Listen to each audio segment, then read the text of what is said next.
আলাইকুম। এখন বাজে সন্ধ্যা 7:30। আমি আর আমার বর বাইরে বেরিয়েছি, একটু ঘোরাঘুরি করব। যখন এলাকায় থাকতাম তখন জানেন মানে প্রচুর বাইরে বের হতাম সন্ধ্যাবেলার পরে, কারণ সারাদিন না আমার বাইরে বের হতে ভালো লাগে না।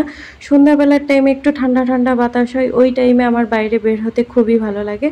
তো আমাদের একটু কাজ আছে, এই জন্য হচ্ছে আমরা দুজনে বাজারে চলে আসছি। আসলে আমার জামা বানাতে দেওয়ার কথা ছিল। এমনি আমি না রেডিমেড 3 পিস এখন বেশি অংশই পরি, কারণ এই বানানোর ঝামেলা খুবই ঝামেলা। আর আমি না একটু খুঁতমুতে বেশি, মানে একটু এদিক থেকে ওদিক হলে, একটু 19-20 হলেই মানে আমার মাথাটা এত পরিমাণে গরম হয়ে যায়, তখন না ওই জিনিসটার উপরে কোনো ভক্তি চিত্তি থাকে না, সব কিছুই উঠে যায়। মনে হয় যেন এই জিনিসটা আমি ফেলে দিই, তখন আর পড়তে ইচ্ছা করে না। তো এই জন্য আর কি, মানে আমি কারোর কাছে যখন জামা কাপড় বানাতে দিই, আমার বর আমাকে নিয়ে যায় সবসময়। এর আগেও কয়েকবার আমি তাকে দিয়ে জামা কাপড় বানাতে দিয়েছি, কিন্তু একটু 19-20 হয়েছে, তাকে বকাবকি করছি, এই জন্য সে আজকে আমাকে নিয়ে গিয়েছে। তো এই 3 পিসটা হচ্ছে আমি সাতক্ষীরা থেকে নিয়ে আসছিলাম। এই ভিডিওটা আরও মনে হয় 2 বছর আগে, তখন আমি ইউটিউবিং করতাম, কিন্তু এই ভিডিওটা আপলোড দেওয়া হয়নি কোনো কারণবশত। তো আমরা যে দোকানে হচ্ছে গিয়েছিলাম, যে দর্জির কাছে, উনি ছিল না।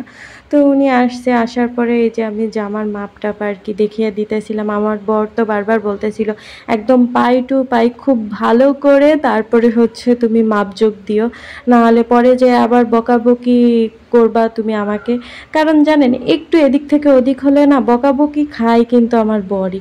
যতই মানে আমি দোষ করি না কেন, কিন্তু তারপরেও সেই বকাটা খাই ও। তাই তো আমাকে বলতেছিল যে তুমি মাথা ঠান্ডা করে সাবধানে কিভাবে কি করতে চাচ্ছ সব কিছু তাকে ক্লিয়ার করে আর কি বলো। তো আমি দেখাচ্ছিলাম যে কিভাবে কি করতে হবে না করতে হবে, এই জন্যই আর কি।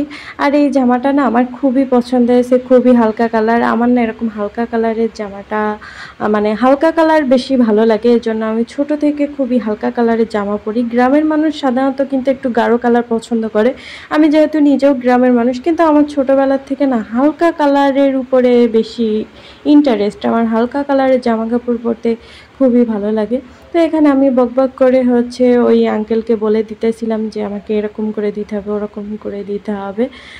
আর যখন এলাকায় থাকতাম জানেন, এলাকাটাকে এখন খুব মিস করতেছি। যখন সাতক্ষীরায় থাকতাম তখন ভালো লাগতো না, মনে হতো যে না সাতক্ষীরা ভালো লাগে না।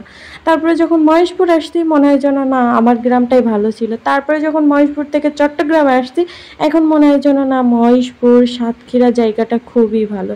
এই হচ্ছে আমার অবস্থা, এরকমই আর কি। আর আমি তো সারাদিন সবসময় একা একা বাসায় থাকি, এই জন্য আর কি মোটেও ভালো লাগে না। এলাকায় থাকতে তো একটু ঘোরাঘুরি হতো, তারপরে হচ্ছে আমার শ্বশুর বাড়িতে সবাই থাকতো, ননদ নন্দায় আসতো, সব মিলায়ে ভালোই লাগতো। ওই দিনগুলোকে খুব এখন মিস করি। তো এখানে আমি তারপরে ওনাকে পায়জামাটা দেখাচ্ছিলাম যে কিভাবে কি করতে হবে, কীরকম করে আর কি বানাবো। তো ওখানে সব কাজ কমপ্লিট করে তারপরে কিছু কেনাকাটা করার ছিল। কসমেটিক আমি ওইভাবে কিনি না, মানে আমার বরের লাগবে আর কি, বডি স্প্রে টেরে আর কি জানি কিনবে। দেখেন আমার বর তখন কি গোলুমলু ছিল, মাশাআল্লাহ কি কিউট দেখতেছিল, মুখে কত দাড়ি ছিল। আর এখন জানি কেমন একটা লাগে, মুখে দাড়ি থাকলে না ছেলেদের আলাদাই একটা সৌন্দর্য ফুটে ওঠে।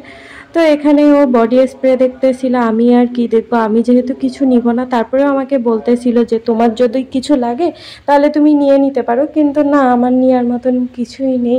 আর আমি ওকে বলতেছিলাম তাড়াতাড়ি বাজারে চলো, কারণ আমার হচ্ছে বাজারে একজন ওই যে চপ ভাজাভুজি বিক্রি করে, ওইগুলো আমার খুব পছন্দ হয়। তো এখানে হচ্ছে বেগুনি পাওয়া যায়, বেগুনিটা এত মজার, বেগুনি কিন্তু আমি খুবই পছন্দ করি। আলুর চপের থেকে পেঁয়াজের থেকে আমার বেগুনিটা বেশি ভালো লাগে। তো ওখান থেকে বেগুনি নিয়ে নিয়েছি। তারপরে এই যে এখন ভ্যান ঠিক করলাম আর আমি বাসায় চলে যাব। তো আজ এই পর্যন্তই। আর ভিডিওটা কেমন হয়েছে অবশ্যই কিন্তু আপনারা কমেন্ট করে জানাবেন। সবাই ভালো থাকবেন।